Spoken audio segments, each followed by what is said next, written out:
sure we got the right speakers. Okay, good. Yep. Welcome, Brad, to the podcast. I love that our mutual friend Renee connected us. Thank you for being here today. Melissa and Chris, I have been so looking forward to this conversation. You know, we've had an opportunity to kind of pre-connect and found out there's a whole bunch of things that I think are super interesting about what you guys do and what I'm trying to do. And I'm really excited about what we're going to come up with today. Yeah, for sure. Same here. You know, I always love, Brad, like you've had, like, I think everyone has an interesting story and a really unique, fascinating story. And your story of just the journey of what led you to do what you do professionally and some of the principles and the book you have coming out. So we're going to talk about all that, but I'd be curious myself, like what led you on the journey of like kind of what you did professionally in the toy industry, like what got you there and some of your life philosophies around it. Yeah. Well, first of all, it wasn't an obvious path for me. You know, I grew up in the prairies of Canada, and you know, that region is known for two things: agriculture and oil. And so if you go back there, which I just was last week, actually, that is still the predominant industries that drive everything there. However, my family was a bit contrarian even to that. I came from a line of chiropractors. My father was a chiropractor. His father and mother were chiropractors. And then my great-grandfather was actually the very first chiropractor in Denmark. And so, you know, ever since I was about this high, I was told, you're going to grow up and be a chiropractor like your daddy. And I just kind of nodded and say, yep, yeah, I think that's exactly what I'm going to do, because that's just what Petersons do. I mean, take a look at my family. Everybody here is a chiropractor. And so what I can tell you, though, is that as I was growing up and through sort of those early teen years, I wasn't the best kid. I mean, I never got into real trouble, but I was always mischievous. Like I was a prankster. I did a lot of things I probably shouldn't do. I mean, I got the strap 3 times in school, which tells you a little bit about the era I grew up in. But that was just kind of a part of just growing up and discovering, you know, what was unique about me. And one of the things that I found was unique is I was just incredibly curious, and particularly around things that were playful, and particularly things that potentially could become a business or create business opportunities. So at an early age, I was trading things, whether that was baseball cards, in our case, hockey cards, because in Canada, we focus more on that, you know, right down to sneaking into golf courses at night to dive in the pond and collect golf balls and then come back and sell them in egg cartons, $5 for a dozen balls. And then when I was 16 years old, I started my very first legitimate business, meaning that it wasn't fully legitimate, but it still is one of my favorite ones. It was a woodcutting business. And the reason that was really accessible for me is that I grew up on an acreage that was on my grandparents' farm, and we had access to endless forests. And I had my dad's truck, his chainsaw, and a splitting maul. And so my cost of goods was basically nothing. All it was required was my sweat equity. And I advertised in the local paper that I would deliver a cord of woods for $60, which was $5 cheaper than competition. And my phone was ringing off the hook. And this was an amazing way for me to sort of fund early exploits as a young guy. And I was always into the outdoors and adventure. So I basically used all that funding to be able to go and be playful in the outdoors. Fast forward to, I'm 19 years old. And I read an article in a magazine. Now, by the way, I'm in school to be a chiropractor. So I've gone down this path that I'm going to be a chiropractor. And there was a break period, which we'll probably talk about later, but I met my would-be wife in university, and she had one more year left in her degree, and I was done mine, and we were going to go back. We were going to go together down to chiropractic school. She kind of let me know that long-distance relationships weren't her thing. But during that break, I was doing some really crappy jobs, things that, you know, would motivate me to look for a better way to make a living. And I read this magazine article about a kid who invented this toy. And it was kind of a rags to riches story. And it was also a flying toy. And I was always fascinated with flight. Like that was, you know, not only was I very playful, but I love things that fly. And, you know, as I read this article, I got curious about the possibilities of maybe I could buy these and bring them into Canada and maybe sell them. And fortunately for me, he was as naive about Canada as I was about the toy business, but that made sort of a motley crew of partnership. So I became his distributor, and that embarked me on this sort of very contrarian path of becoming involved in the toy business. So did you finish chiropractic school, or that was it? Well, it was supposed to be like a temporary thing, right? I was going to like buy these things. I was going to sell them. I was basically a carny. I went to fairs and festivals, and how you had to sell them, you had to throw them around. So that was just going to be for like a summer season, but I got addicted to it. I got addicted to this possibility. And so at the end of that year, I was supposed to go to chiropractic school, and I said, you know what, I actually am really loving this. And I think I can build something here. So I said, I'm just going to put off chiropractic for another year. And so that just led to another year, and that led to another year. And my business continued to grow and to develop. And so the answer is no, I never did go back. Probably to my parents' chagrin, I never did become the chiropractor they expected, but it took me to this really fascinating world of toys. And yeah, it was going to be an adventure that I would never expect. It's awesome. I love it. It was interesting. I mean, I know a little, obviously, for backstory of the toy industry and the book that's coming out, but the amount of times you used the word playful and curious to describe just you, it's like, oh, it totally makes sense that being something that just was naturally occurring in you, to be playful and curious. It was probably like finding the toy industry was like, oh, wow, like this totally lines up. And I guess, so one of the things I'm curious about is how important do you think it is for our kids to be able to experience being playful and like fostering their curiosity? Look, I think it's baked into the DNA of our humanity. Play is how we grow. It's how we learn. It's how we problem solve. Quite frankly, playing with toys, that is the whole point of it. It's a developmental tool. Like when parents buy their kids a Lego set, secretly they actually think they're going to become engineers, right? Like it's a play experience, but they're like, this is going to help them with problem solving and building and creativity. And so, George Bernard Shaw said, we don't stop playing because we grow old. We grow old because we stop playing. And I'm just a big believer that part of what separates us apart from all other creation is that first of all, we thrive in relationships. We were born to build meaningful relationships with others, connected relationships. Second, we were given this amazing godlike ability to create. And creativity is spurned by playfulness and curiosity. That's the very beginning. Like even as entrepreneurs, like we literally are being curious about what is this problem out there that we see. And we start applying playfully creativity to how we could solve that problem. And, I think part of the challenge is as we get older and we become mature, we start to play less, we start to laugh less, we lose that overall curiosity. And I think we're really, really called to be continually curious. And in fact, I believe it's a part of a flywheel that really drives our human experience. Awesome.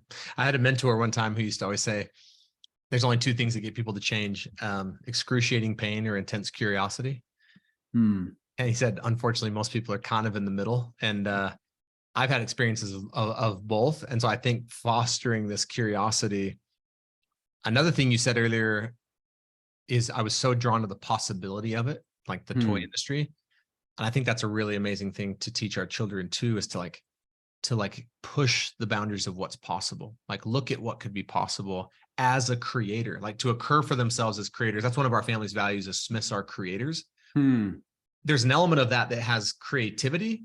And there's an element of that that's just, you're the creator of possibility in your world. Like you want something to change, like occurring for yourself as a creator is a really powerful identity, I think. I mean, so powerful. In fact, in life, we can be in one of two states. We can be at cause or in effect.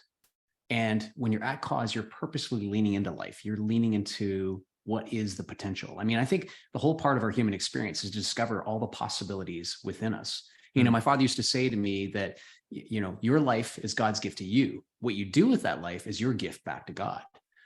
And one of my mentors, Jim Rohn, said, in life, you may not be able to do all you find out, but make sure you find out all you can do. And my goal is really I want to wear out. I don't want to rust out. I want to know when I'm laying on my deathbed that I've left it all behind on the field of life, that there was nothing within my potential that I didn't lean into to try and explore. Because at the end of the day, we're called to be creators. We're called to build positive impact for both people and the planet. In fact, this great garden we were given Our mandate was to be the stewards of it, to be the caretakers. Unfortunately, we've been incredible takers instead of caretakers, but it still comes down to where we thrive in life is when we're growing and when we're giving. And those two things got to go together as a part of how we make the most of this human experience. Yeah, it's awesome. I think that's really profound. I think so many people, myself included, are always looking at, I want to thrive more. I mean, who wouldn't want that? But I like how you said that it's a combination of growing and giving. I think that's very profound. Look, I think, maybe I'll rewind back to the toy business if you're okay with that. I'll take you on a bit of a journey because, Yeah.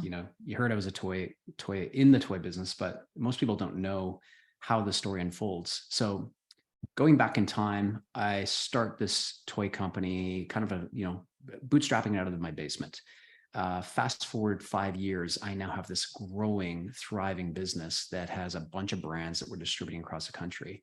And, by the early 2000s, we are one of the fastest growing companies in Canada. We've been literally on what's called the Profit 100 list 5 years in a row. So the top 100 fastest growing companies in Canada. I'm nominated as Ernst & Young Entrepreneur of the Year. I've got speaking engagements. It's feeling awesome. I can't lose. Everything is just working. And I go on vacation, Christmas vacation, 2006, we just had a record year, feeling good about life and myself. And I get a call on my way back from my business partner at the time. He says, "We have a problem." I said, "Really? What's the problem?" He says, "I don't think our numbers are adding up. And I think we may have some issues with our bank." It turns out we had implemented a new ERP earlier that year. And unfortunately, it was not a really smooth implementation. So we were making decisions on junk data. And as we started to unpack the data, we found out that we were underwater with our covenants with the bank. And banks and their covenants, they kind of hold those things. A covenant is a promise. And so when you break a promise that you're not going to go into certain debt to equity ratios or go outside of that, they tend to frown on that. So within a very short period of time, we were in special loans. Fast forward to a few months later, we are restructuring the company, which is just a fancy word for bankruptcy, so that we can inject new fresh capital because we had to try and figure out how to fix our balance sheet. 2 years after that, we're bankrupting the company for good. And at that time in my life, I was in such an incredible state of shame because I had 7 figures of friends and family money in the company. I came from a small community in Alberta where a lot of people, they invested into this wonder kid who was off doing these amazing things. And my identity was all built up into this business. And, but what I've come to learn is that sometimes the best gifts come wrapped in ugly paper. That was an incredibly tumultuous time in my business career, but it became an inflection point to stop and reflect and learn from that and then choose again. And quite frankly, if I wasn't forced to do that, I would never have created what would ultimately become a better toy company just 2 years later. And what I've found in life is it's really hard to learn what to do necessarily. Like success is a sucky teacher. We tend to learn really best from when we make mistakes. I like to say that, mastery is forged on the mountaintop of mistakes. That's where you really get clear on what not to do. And I just basically took, here's all the things I never want to do again in the old business model that broke. And I created a new business model that took me from being a distributor to a manufacturer, from being focused on Canada to going international, from being focused on inventory and warehouses, lots of showrooms and employees, to a lean, mean machine that shipped products direct from Asia. And in the end, that second business model was infinitely more impactful and more rewarding and had more results than the first one that I never would have known if this first one hadn't come to that demise. So I've just come to learn in life that in the moment, it can really be difficult when you're going through these struggles. These struggles, they can beat the strength into you or beat it out of you. You have to decide what it means, because everything that happens just happens. You decide whether it happened to you or for you. And through my business journey, which has had several highs and lows, because the toy business, by the way, there's no such thing as a average okay toy company. You're either like crushing it or you're not, because it's very fad driven. And I think it's become topical by today's standard, knowing that the Barbie movie is suddenly got this mass attraction to it. But there's very rare to find a brand like Barbie that can actually go the distance. Most things come and they go. And so because of that, companies, they thrive and then they die at a really rapid pace. But it's also the way that the dynamics there are what formed the character that allowed me to then move on to better opportunities in the future. Yeah, I love that. And it's funny. I was just telling someone today about the Family Brand podcast. They didn't know, that I was just saying how amazing Melissa's done. Like she hasn't missed a weekly episode in almost 3 years, and just what we're creating with Family Brand. And I said, and Family Brand was born out of Melissa and I's separation, near divorce. We were, 14 years ago. And had we not almost gotten divorced, and had we not gotten to the lowest point of our lives, Family Brand as a service to humanity wouldn't exist today. It's kind of interesting to think about, and so it's just like, yeah, I love that message of like, yeah, the success is forged out of the hard times, and success, like what'd you say? Success is not a very good teacher. It's the struggles. It's mastery is forged on the mountaintop mistakes, because success is a sucky teacher. Success I don't is a learn sucky from my, teacher. Yeah, I don't learn from my successes very well. I don't think any of us do. In fact, Totally. I would tell you that success and growth sugarcoat your problems.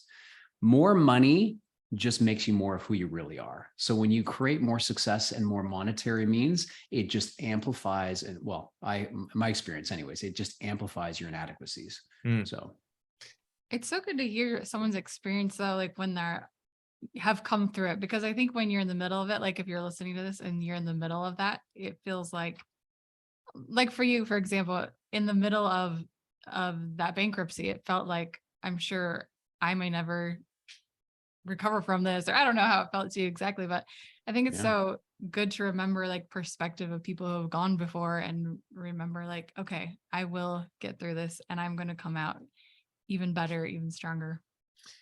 Yeah, I think Melissa's had a lot of people reach out to her through Instagram because of the podcast, and have just said, man, thank you for sharing the story of you and Chris struggling and being at this place of hopelessness, because we're there now. Like, that has been a lot of people over the last 3 years. And even though they might have a hard time seeing a pathway forward, just like we did, just to hear that someone else did maybe gives a little bit of hope that maybe that's possible. And that they have something worth fighting for, which also kind of leads me to your book, which, so Brad has an amazing book coming out in November, right, Brad? November. Yes. And it's kind of interesting. Now I look at these different, I have the outline of the chapters here in front of me, and it's like, oh, I'm assuming every one of these chapters to some degree came from a hard lesson or a failure or a challenge that now resulted in, I could share something of wisdom here around, GI Joes and, Monopoly and those types of things. So talk to us a little bit about this amazing book, like, cause we want people to, buy the book.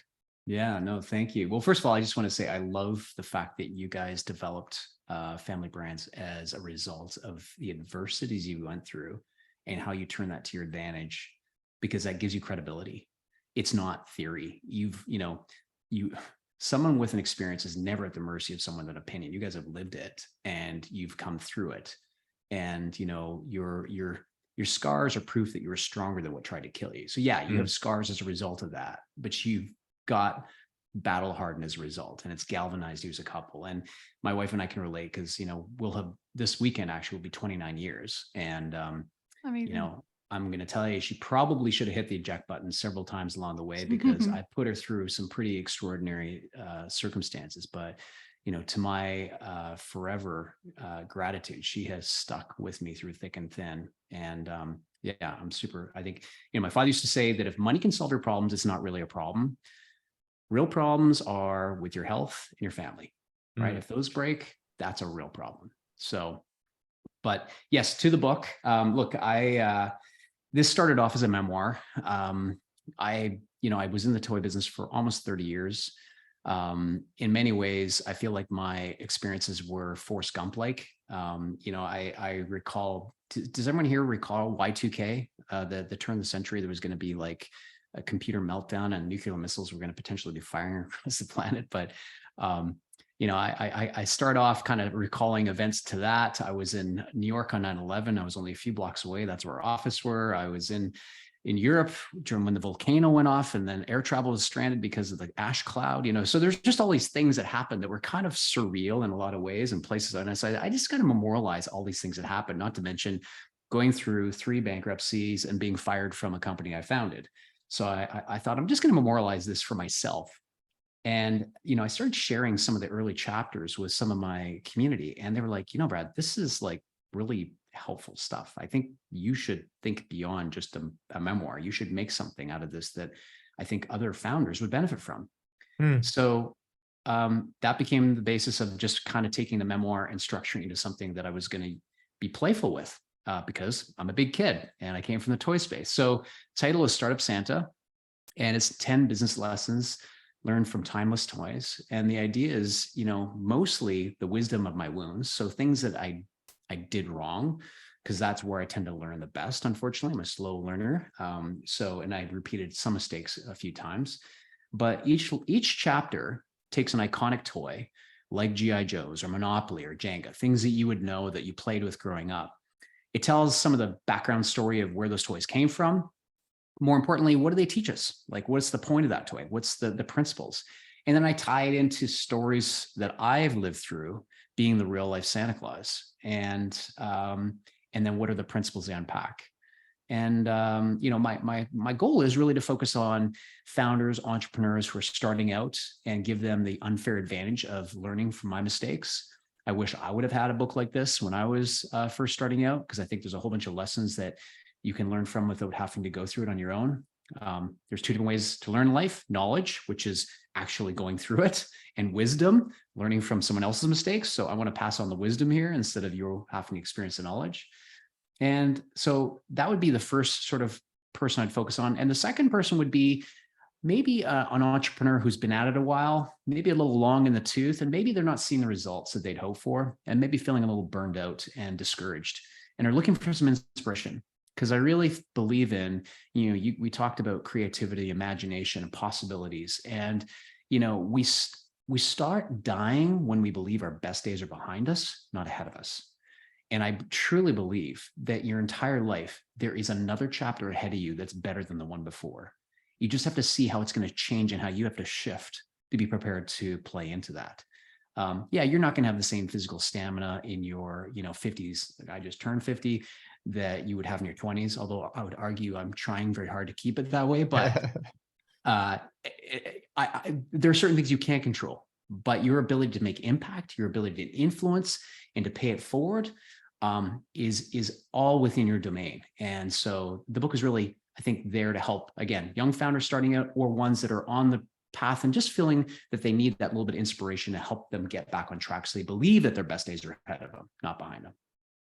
That's awesome. And I love the name Startup Santa. What, any story behind how you landed on that? Because I know that can be a confronting, we just wrote our book. It's not out yet, but it's coming. Similar maybe timeline as yours. But what was the process of choosing a title and landing on Startup Santa? Well, first of all, I'm the real life Santa Claus. I mean, I'm a toy maker from the North. I live in Canada. We are very close neighbors of the North Pole. So I just don't have as big a beard or belly, thank God. Yeah. But, I can certainly relate to what it is to be the toy maker who's bringing goods to provide joy and happiness Christmas morning. But I also wanted to tease out that it's a business, like a startup. I'm not just a regular Santa who just shows up with a bag of toys. Behind that, there is a business. And I want to expose the learnings from my business of toy making. Again, mostly from mistakes I learned. And, so while Startup Santa may not be the obvious title, the subtitle, the 10 business lessons learned through timeless toys, is really supposed to tease out for you that, okay, this is a business learning opportunity for you. And hopefully these lessons are going to be impactful to shaping your trajectory. One of the things we talk a lot about, Brad, is the fact that a lot of the family brand curriculum and education and ideas were from business books, like true principles that work in successful businesses. It's like, and Melissa and I, we're like, well, if this works in a business, if this helps you build a stronger culture in a business, it would apply to a family. If this helps you build, more retention in your business, this would apply in a family. And so share with us a principle from the book that you think, yeah, absolutely applies to a business, but what's a principle in the book that also would benefit a family? Okay. I mean, there's so many, because again, I don't think there's compartmentalization in Right. life. I think it's all interdependent. So let's talk about the Jenga chapter as an example. So if you play Jenga, it's an awesome game. You got to move the blocks carefully. You'll know there's some blocks that are foundational and there's some blocks that are flexible. And it's very important to pick the right block, because if you pick one of the foundational blocks, it all comes tumbling down, right? Mm. And so like that, I use that as a parallel for your life. Now, for me, my values are represented by where I spend my time, right? So if you aspire that you have a value of family or faith or fitness, and you're not putting time there, then you can't truly say it was valuable, because your value is the one thing that is most valuable to you is your time and your attention and where you invest it. So the idea that I unpack there is that in my life, there's 8 values that I focus on. So they are faith, family, fitness, finances. And when I say finances, I just talk about the economic engine. So what is it you love? What are you good at? And how can you drive the economic engine from it? So it just summarizes finances. And then there's fun, fitness, finishing or refining. It didn't go perfectly with the F alliteration. And then finally, freedom. And what I talk about is that the first 4 of faith, family, fitness, and finances, those are foundational blocks. The others are flexible blocks. So you have to be really conscientious of how you're investing your time. And I also talk about that, not all seasons of life are the same. So for instance, when you're a founder starting a business, like there's a lot of effort required to start a startup. One of Elon's rockets to get outside of the atmosphere burns up 90% of its fuel just to accomplish that. So it takes extraordinary amount of effort just to get that sort of escape velocity. Similarly, in a business, there's going to be a time in life where you're going to be out of balance, where you're going to have to put an extraordinary amount of time in that season to get the business off the ground. But as long as you're aware, and as long as you have agreement with those it's going to impact, that for this period of time you're going to need to put some additional effort into that, then it's okay. But if it becomes the status quo going forward, that's a problem. So I'm a big believer that there's no such thing as balance. There's just awareness of imbalance.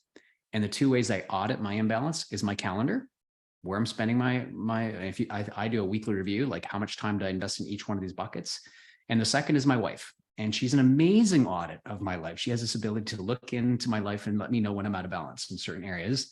And that's a part of a ritual we do weekly. We do a check-in, and we have this sort of connect point where we just go through a process that really allows us to be constantly engaged and make sure that we're aligned and we're on the same values. But what I would say is that in business, these principles apply as they do in family, that, not all time is equal in life. Not all areas of your life are going to require the same amount of effort at the same time. It's about understanding when you flex in and out of areas that are your values, and also understanding which ones are foundational and which ones are flexible. We also do a check-in with our kids every week, and we call it check-ins on Sunday afternoons. We say, hey, let's do our check-ins, and Chris and I as well. I'd be interested to hear maybe just a bit of what does your check-ins process look like, or maybe questions.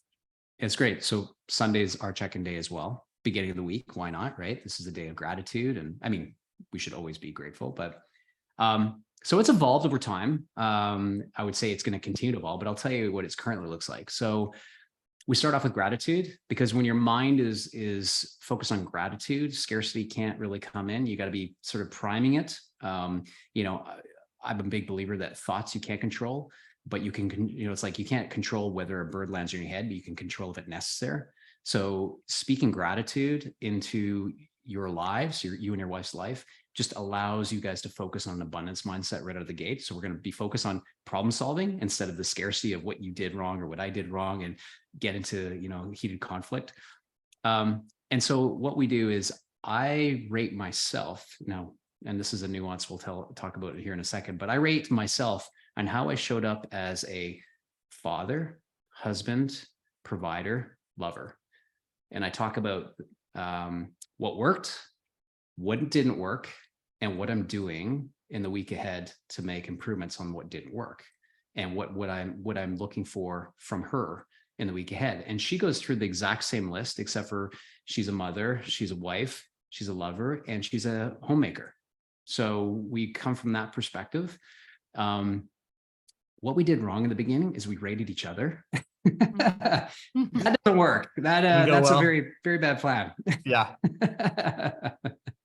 So I don't recommend that. But all I can tell you is that at the end of that hour, and sometimes it goes a little longer, we typically go for a walk because I like to be moving. We just feel like we're back connected, because during the week, it's you start together and then you start to like get spread out. And even though we have date night weekly as well and other things, you get pulled apart. So that reconnection, that reinforcing, I've come to learn that the opposite of love is not hate, it's apathy. And so we go out of our way to not be apathetic. You have to invest in things that are of value in your life. And as a husband, like I said, we've been together for 31 years, married 29. It didn't happen by accident, right? The easiest thing to do is just let neglect come in. And, it's a slow, insidious process. So we invest in being proactive and in preventing that. Yeah, I love that. One of the things we say a lot within Family Brand is either you can decide what your marriage and your family are going to stand for, or the world will do it for you. There is no like in between, And yeah, that's that. When families ask us a lot of times, is there one recommendation, there one thing? Because we have a lot of rhythms and cadences we've created for families daily, weekly, monthly, quarterly, and annually. And the one thing though that we say, okay, if you're just going to do one, start doing a weekly check-in with your children. So Melissa and I went, and then with our kids, it's 2-on-1. So one kid at a time comes in. We have this process, very intentional process we take them through that allows us to really be connected, really create that belonging. Like we see you, we hear you, and then we check in with each other. And we always tell people, if there's one thing you do, start doing a weekly check-in with your spouse and start doing a weekly check-in with each of your children. And then we do a family check-in where the whole family comes together and we check in. And it just, it really does move the needle in so many of the most important areas for our family. So I love that you and your wife do that. And I think I got some ideas I want to try of yours to incorporate into ours. That's awesome.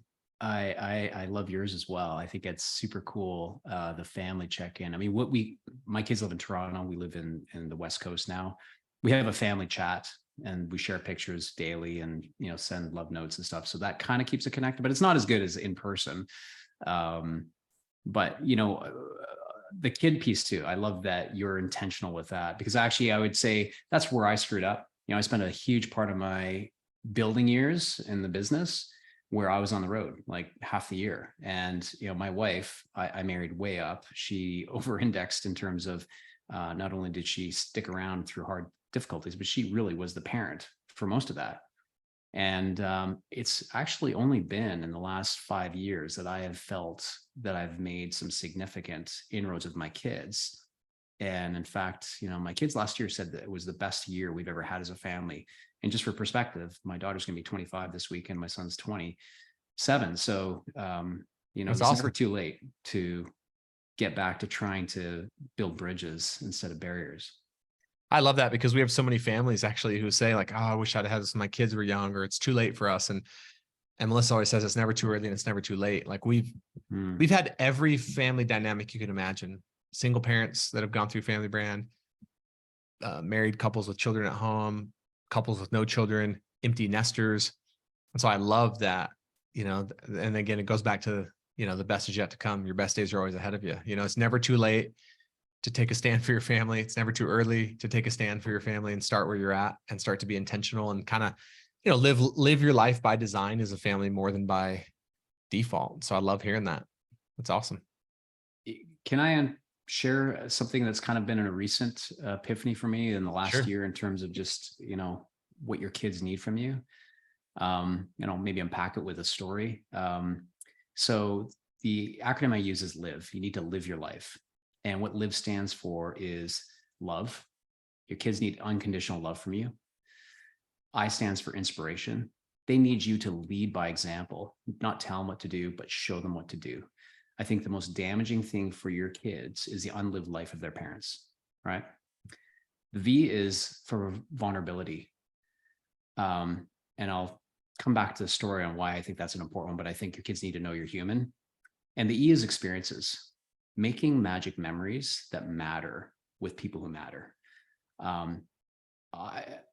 I unpack a whole chapter in the book about how I think the only thing that really matters in life is the great experiences that you create with those that you love. And so for me, experiences now is like the focus. Like our resources is about how do we build meaningful memories. In fact, M3 is my company's name. It stands for Make Magic Memories. And that is what we're trying to do on a consistent basis. But back to vulnerability, because this was a big mistake and a big learning for me. So when I started growing my company, I got very involved in personal development and read a lot of books and listened to tapes and went to seminars and just, got pretty heady with like theories and my kids, when they got in the vehicle with me, it was always plugged into some kind of a learning program. And what I didn't know is that I was actually creating this barrier of disconnection because my kids saw me as a perfectionist. And whenever they came to me with a problem, I would subscribe a book or I would have some pithy quote or something of that nature. And my daughter and I were in a heated discussion one day. And she suddenly burst into tears and said, "This is just another example where I will never be good enough for you." And burst out of the room. And I was just like, what? What just happened? And fast forward to the next morning, I knocked on her door. So let's go for breakfast. We go to this restaurant. It's a busy breakfast place. We're sitting in the middle of this restaurant. She starts telling the story about how I just have been so unrelatable. She just doesn't think I can ever live up to my expectations. And we're sitting in this restaurant. I just landed on me that it was breaking my heart to hear my daughter share her heart. And we're both crying in the middle of this restaurant, which was actually super cool now that I think back to it. But that became an inflection point in my relationship with my daughter, just to show up and be human and to have it not all figured out and actually show it's okay that I have questions and struggles. And there's lots of things that, I'm confused about and I'm still working on me. And fast forward to today, my kids, out of their own requests, we have biweekly mentorship sessions that they've asked for. And we get together and they bring me kind of like an update of like what they're going on in their personal developments, their business development, community development, and family developments. Those are the 4 buckets that they talk about. And it's just such an amazing exchange of ideas and insights that I just love that we get to share on a biweekly basis, that I know that if I had not been vulnerable and been human to them, I never would have had that opportunity to share that. It's amazing. It reminds me of something that happened not that long ago with Chris and our oldest. He just turned 16. We were just having, I don't even remember. It's been long enough that I don't remember exactly what was going on with him, but he didn't feel like we were parenting him well. Our son didn't. And Chris told him, this is the first time I've been the parent of I think he was 15 at the time. This is the first time I've been the parent of a 15-year-old. Like, I'm just trying to figure this out too. Just like this is the first time you've been 15. So like, let's come together and figure this out together. And it really was a turning point in the conversation, because I think he did realize like, oh, maybe my parents don't, not that they don't have it figured out, but it's like, oh, I never considered that. Oh, that my parents are just doing their best also, like just like I'm doing. So I could totally relate to what you're saying, how that can make a big impact, that vulnerability with our children, especially as they get older and are teenagers or adults. 100%. Yeah, love it. No, it's awesome. I'm so excited for your book to come out. And like, for those of you who are listening or watching, you don't know, but we have a sneak peek here of the chapters, and just reading the outline of the chapters, there's so much wisdom that, again, I'm excited to read it for the purpose of my business and our business. And I'm excited to apply, like, even just the Jenga principle of like, oh yeah, what are the foundational blocks as it relates to my life, my family? What are the flexible blocks? And just, yeah, thanks, Brad, for being who you are. And I love your commitment to being playful, love your commitment to being curious. I think there's just a ton to learn in that alone. And that through play and curiosity is how we really step into who we are as creators, and create more possibility for ourselves, for our families, and for others. And I think we just need more people out there committed to, family, committed to making a difference, committed to making magic memories. I love that M3, make magic memories.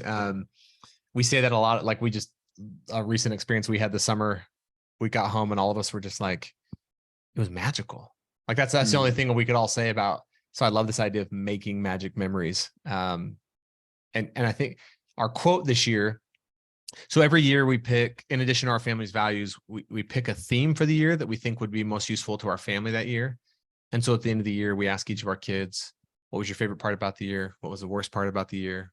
What do you think our family's doing well? What do you think our family could use the most support with? So we kind of crowdsource, and then we present some ideas of like, hey, here's the different themes, and we all vote on it and say, this is the thing we think would make the biggest difference for us. And then we always pick a quote to go with it. And so our quote this year is fill your life with lots of experiences, not lots of things. Have incredible stories to tell, not incredible clutter in your closets. I love that. And that one quote, we have made so many decisions through the lens of just that one quote. Like, do we want to do this or do we not? Well, it would be an amazing experience. It would be an incredible story to tell, let's do it. Or, I don't think that lines up with like what we're focused on this year. And so this idea of making magic memories, I love that as well.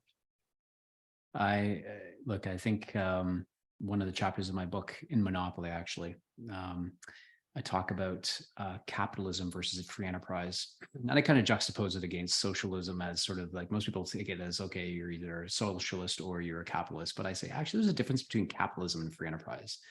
Free enterprise being about creating more freedom in people's lives. And capitalism focus more on profits, power, prestige, and pleasure. And I tell the story that, if you took your favorite memories from the last year, or just take 10 years, when I ask that question, most people come up with, well, it was when I got married. It's when we had our kids. We went on this vacation. And, they list things that typically are either a connection that was really meaningful, a challenge they overcame, right? They were able to do more to create experiences that mattered. And so, whenever my wife and I are thinking about a decision about whether we buy something or we lean into something, it's always, is this going to be more of the 4 C's or pulling towards the 4 P's? Is it more power, prestige, possessions, and pleasure, or connections, contributions, charity, and challenges? Those are the things that ultimately create the greatest memories and are where we're going to get the most value from life. It's return on experience, not return on investment. Love that. Yeah, me too.